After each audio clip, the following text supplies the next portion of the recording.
Assalamualaikum warahmatullahi wabarakatuh. Selamat datang kembali di channel Jak Profesor ya. Apa kabar sahabat semuanya? Semoga sehat ya dan dimudahkan semua urusannya. Kita bahas ya bagaimana tips sukses menyusun PDD UKT-PT. Khususnya video ini kita buat ya bagi teman-teman dosen ya yang sedang akan menyusun ya PDD UKT-PT dan eligible ya untuk mengikuti sertifikasi dosen ya. Pertama kita ya memberikan dorongan ya dan juga doa semoga dimudahkan ya proses ya sertifikasi dosennya di tahun 2026.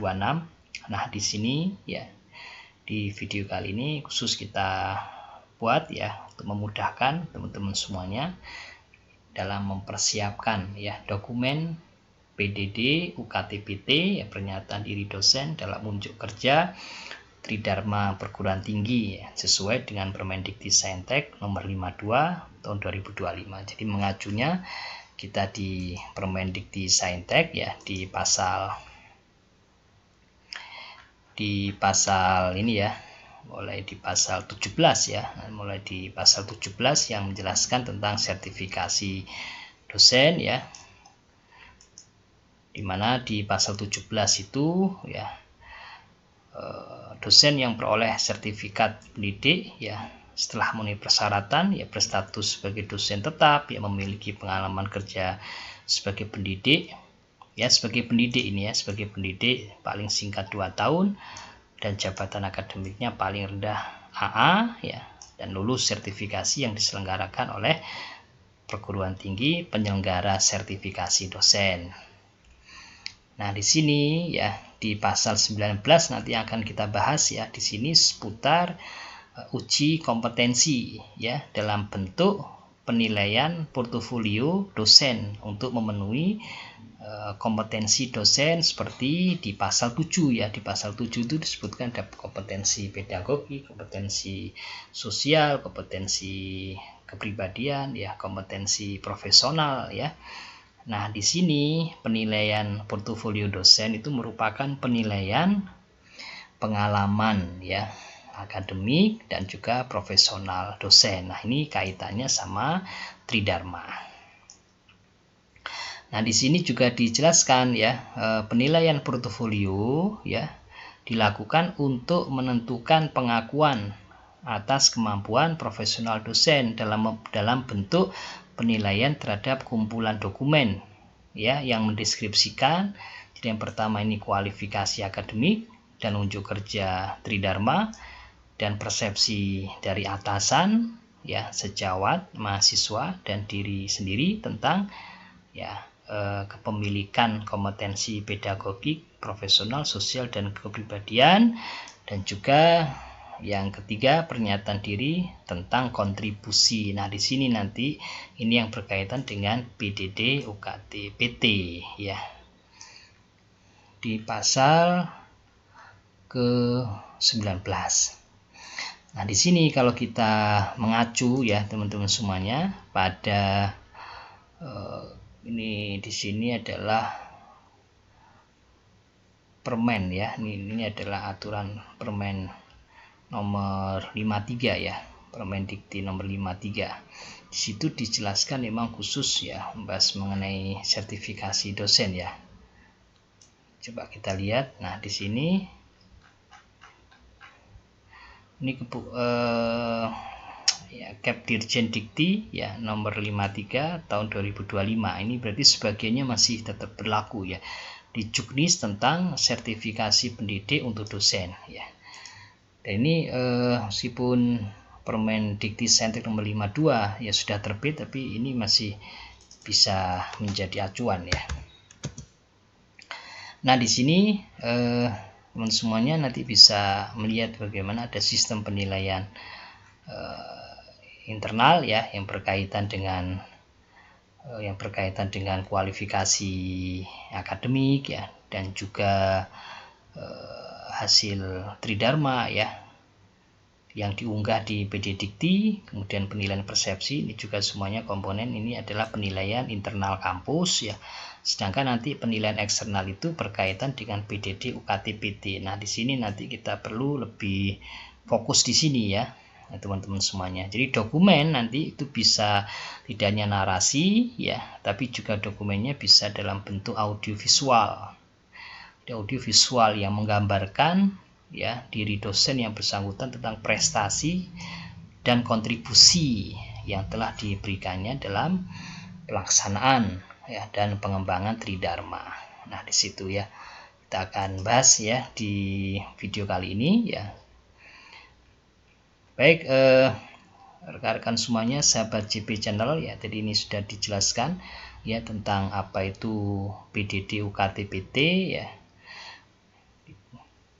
Dokumen yang menggambarkan prestasi dan kontribusi dosen dalam Tridharma. Nah, ini yang penting ya.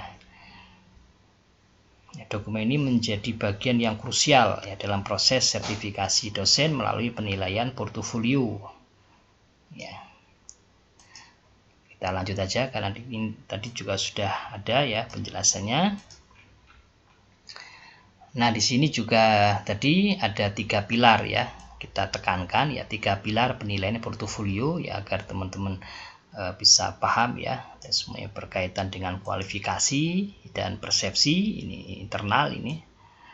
Kemudian penilaian internal dan penilaian eksternalnya adalah ini pernyataan diri kontribusi dosen dalam pelaksanaan dan pengembangan Tridharma perguruan tinggi. Nah, di sini untuk struktur dokumen ya PDD UKT-PT di sini, kalau pengajarannya yang dilakukan ya dengan menggunakan medianya video audiovisual ya, maksimal 30 menit yang bisa diakses publik ya, bisa ke YouTube atau MeTube dan yang lain. Kemudian untuk penilaian terkait dengan penelitian ya dan juga atau dokumen yang terkait dengan penelitian dan pengabdian masyarakat di sini narasi ya. Kalau penelitian berarti narasinya tentang bukti publikasi ya. Sedangkan pengabdian masyarakat ya berarti terkait dengan kegiatan pengabdian masyarakat yang di situ ada kontribusi ya dari pengusul ya, prestasi dari pengusul. Nah, peserta menentukan sendiri ya, bobot penilaian masing-masing unsur ya minimal 10% per unsur dari total bobot ketiga unsur. Nah, sekarang kita masuk ke unsur pengajaran ya untuk videonya ya maksimal 30 menit ya. Saya rasa ini teman-teman semuanya perlu memilih salah satu mata kuliah yang memang menjadi mata kuliah pokoknya ya, mata kuliah yang sesuai dengan bidang ilmunya ya. Sini nanti dijelaskan mata kuliahnya ya, deskripsi, kemudian kemampuan yang diharapkan apa ya, materinya apa ya, sistem dan metode pembelajaran yang digunakan, bagaimana ada interaksi antara dosen dan mahasiswa, dan sistem penilaian yang sesuai dengan RPS. Nah, ini juga harus dijelaskan ya. Nah, inilah penjelasan mata kuliah. Kemudian untuk rekaman pembelajarannya jadi video tatap muka ya atau tatap maya, silakan bisa atau real classroom atau micro teaching atau pembelajaran asinkronus atau blended atau hybrid bisa ya. Nah, di sini ini terkait dengan rekaman pembelajaran, kemudian URL dan akses LMS, sertakan alamat akses lengkap ya dengan akun ya. Untuk URL-nya, YouTube-nya silakan dilengkapi ya akunnya ya, sehingga nanti asesor bisa mudah dalam melihat ya video pengajaran kita. Unggah ke platform berbagi video seperti YouTube, MeTube yang dapat ditelusuri secara daring. Dan yang kedua yang terkait dengan unsur penelitian dan ini ya, penelitian dan publikasi ya di format narasi deskriptifnya. Penting ini perhatikan ya jumlah kata Jadi 250 sampai 300 kata. Nah, perhatikan biasanya di dalam penjelasan itu harus kita jelaskan ya mengenai topiknya apa ya, penelitiannya itu topiknya apa ya, dan roadmap penelitian ya. Kemudian deskripsi salah satu publikasi unggulan ya, misalnya ada yang sudah dipublikasi di Jurnal Nasional Akreditasi Sinta 2 atau Sinta 3, atau bahkan ada rekan-rekan yang sudah publikasi di jurnal yang terindeks Scopus, ya itu kan bagus itu ya. Nah itu publikasi unggulan, nah itu yang bisa dideskripsikan. Pokoknya salah satu yang menurut rekan-rekan semuanya yang paling bagus ya, baik dari sisi indeksasinya maupun ya sesuai dengan bidang keilmuan. Dan maknanya apa dan kegunaannya apa. Jadi penelitian itu memberikan manfaat ya atau dampak ya kepada masyarakat, misalnya memberikan dampak ya teoritis ya atau dampak praktis ya, silakan bisa dieksplor ya di sini. Dan nilai inovasinya apa ya, jadi kebaruannya apa yang dihasilkan ya dari penelitian itu ya, dan kemudian diseminasinya di mana. Jadi kalau misalnya dipublikasikan ya di Jurnal Nasional Akreditasi Sinta 2 ya bisa dituliskan misalnya alamat indeksnya di Sinta, atau kalau Scopus bisa, atau kalau misalkan didiseminasi di konferensi internasional atau konferensi nasional ya silakan bisa ditulis. Nah, kemudian juga perlu konsistensi dalam pengembangan keilmuan. Jadi misalnya terkait dengan penelitian dan publikasi, teman-teman semuanya menyampaikan adanya konsistensi ya dari publikasi ilmiah atau penelitian yang dilakukan dalam kurun waktu yang sudah berjalan. Nah, di sini ya harus ada kesesuaian ya antara narasi yang sudah dibangun ya dengan bukti pendukung yang ada di sister. Ya, di sister kan bisa dilihat ya daftar penelitian ya, kemudian publikasi ya di Jurnal Nasional Akreditasi atau internasional yang terindeks, atau bagi dosen bidang seni budaya, karya seni yang diakui. Nah, ini harus sesuai. Maka di sini ya teman-teman semuanya, tips pentingnya adalah pastikan ya publikasi itu. Nah, di sini harus relevan aja ya dengan sister.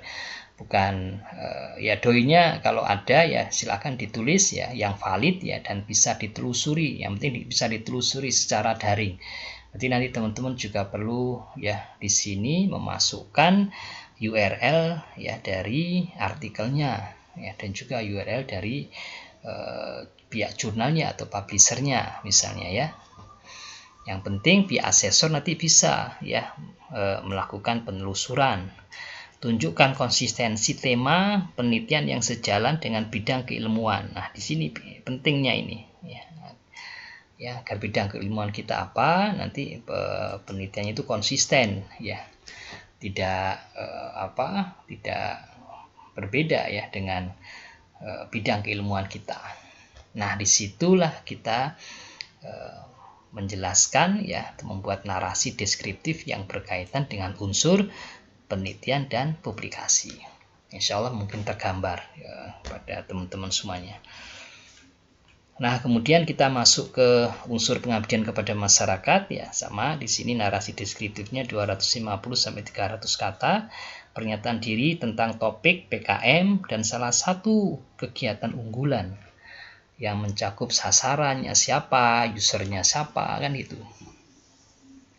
Kontribusi dosen ya di dalam tim itu sebagai apa misalnya. Perubahan yang terjadi apa digambarkan sebelumnya ya, dilakukan kegiatan pengabdian masyarakat dan sesudah dilakukan pengabdian masyarakat apa perubahan yang terjadi ya.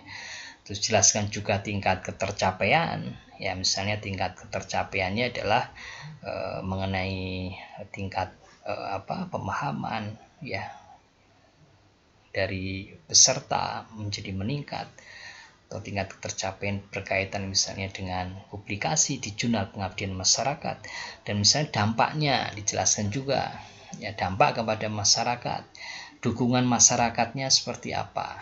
Dijelaskan konsistensi dengan bidang keilmuan. Nah, di sini sama ya dengan penelitian tadi ya. Jadi daftar pengabdian kepada masyarakat dan juga laporannya yang diunggah ke aplikasi Cerdas di Sister dengan dokumen yang bisa ya ditelusuri keberadaannya. Nah, di sini ada 7 tips sukses menyusun PDD UKT-PT. Teman-teman ya bisa menyusun PDD nanti dengan mempertimbangkan 4 atau 7 tips suksesnya. Jadi yang pertama, pahami ya syarat dan struktur, pelajari secara menyeluruh Permendikti Saintek nomor 52 tahun 2025 dan struktur dokumen yang mencakup 3 unsur. Nah, nanti juga selain dari Permendikti nomor 52 juga silakan teman-teman semuanya juga pelajari ya di di keputusan atau peraturan dirjen tadi, peraturan Dirjen Dikti ya nomor 53 ya. Kemudian yang pertama, kemudian yang kedua ya siapkan bukti pendukung ya, seperti ya ada sertifikat sebagai narasumber misalnya ya, surat tugas ya, dan laporan penelitian dan kaitannya sama publikasi ya, dengan doi-nya, dengan alamat URL artikelnya ya, kemudian URL untuk indeksnya di Sinta atau indeksnya di Scopus ya, itu semuanya disiapkan ya. Semua ini anggap sebagai bahan baku kita, anggap sebagai apa istilahnya ya, jadi peralatan tempur kita lah ya, kita harus siapkan semuanya. Kalau kita sudah siapkan semuanya dalam satu direktori, dalam satu file gitu, dalam satu direktori kumpulan dari beberapa file, ini pengabdian, ini penelitian, ini pengajaran, maka nanti kita bisa membuat narasi deskriptif yang utuh ya. Itu yang kedua ya. Jadi yang pertama pahami syarat dan strukturnya, kedua kumpulkan ya dokumennya, dan yang ketiga sertakan data lengkap, masukkan informasi detail kegiatan pengajaran ya, SKS ya, publikasi ya, dan PKM untuk mendukung perhitungan tunjangan sertifikasi. Nah, itu ya, itu yang ketiga. Kemudian yang keempat ya, gunakan Sister ya, manfaatkan Sister untuk pelaporan real time dan pantau kemajuan pengisian PKD secara berkala. Dan yang ketujuh ya, tulis deskripsi spesifik ya, jelaskan peran dan kontribusi ya Anda dengan detail dan jelas, hindari deskripsi yang ambigu. Nah, ini yang paling penting ini ya. Jelaskan peran dan kontribusi kita dengan jelas dan detail ya. Kemudian yang keenam ya, periksa ulang, hindari kesalahan teknis seperti format yang tidak konsisten ya, atau file yang gagal upload. Nah, ini biasanya ya, dan sampai terjadi ini. Jadi formatnya harus konsisten dan dengan bantuan ya, bisa minta bantuan rekan sejawat untuk meninjau ya apa yang sudah kita tulis ya. Kemudian pantau status pengajuan ya. Setelah semuanya ini kita lakukan ya, maka monitor ya status di Sister secara berkala dan segera lakukan revisi jika ada yang harus direvisi. Nah, ini ada 7 tips sukses menyusun PDD UKT-PT. Nah, sekarang agar ini juga menjadi dasar dalam menyusun PDD UKT-PT itu adalah prinsip integritas akademik. Nah, ini yang harus kita jadikan sebagai dasar ya. Jadi objektivitas ya, harus kejujuran ya, dan juga keunikan. Nah, 3 ini ya, ini saling terkait ini. Jadi semuanya harus kita penuhi. Objektivitas ya dalam membuat pernyataan diri mencerminkan kejujuran dan profesionalitas dosen. Jadi harus objektif menyampaikan ya apa yang sudah, kontribusi yang sudah kita lakukan, kegiatan yang kita lakukan ya. Ketidakjujuran dalam menyusun dokumen PDD UKT-PT merupakan pelanggaran norma etika akademik ya. Nih, tidak boleh ya ada ketidakjujuran. Jadi semuanya harus kita jelaskan ya dengan cara yang objektif ya dan jujur. Setiap peserta wajib menyampaikan bukti untuk setiap kegiatan sebagai contoh nyata. Jadi harus setiap elemen ya pertanyaan itu ya sebaiknya harus disampaikan buktinya ya. Sehingga dokumen tersebut bersifat unik dan memang harus berbeda ya antara satu dosen dengan dosen yang lain ya. Dan mission statement Anda harus mencerminkan dharma yang paling sesuai dengan passion kita sebagai pendidik. Nah, itu yang penting ya. Jadi objektivitas, ya kejujuran, ya dan juga keunikan. Nah, kemudian siap ya menuju sertifikasi dosen ya. Persiapan matang ya, dokumen PDD UKT yang komprehensif ya dan terstruktur ya. Kemudian integritas terjaga, komitmen pada kejujuran ya yang tadi, objektivitas, kejujuran dan profesionalitas akademik ya, dan kesuksesan akan terwujud peningkatan karir dan tunjangan sertifikasi dosen. Dengan mengikuti 7 strategi ini dan memahami setiap komponen PDD UKT PT, maka Anda akan lebih percaya diri ya, menghadapi proses sertifikasi dosen ya. Mulai persiapan dari sekarang ya teman-teman semuanya, dan raih kesuksesan profesional Anda. Semoga penjelasan ini bermanfaat ya kepada rekan-rekan semuanya. Rekan-rekan semuanya akan mengajukan ya sertifikasi pendidik diberikan kemudahan dan lancar semuanya, sukses semuanya, diterima semua, lulus ya sertifikasi pendidik. Terus ikuti di channel Cak Profesor ya bersama menuju ilmuwan berkarya. Saya akhiri. Assalamualaikum warahmatullahi wabarakatuh.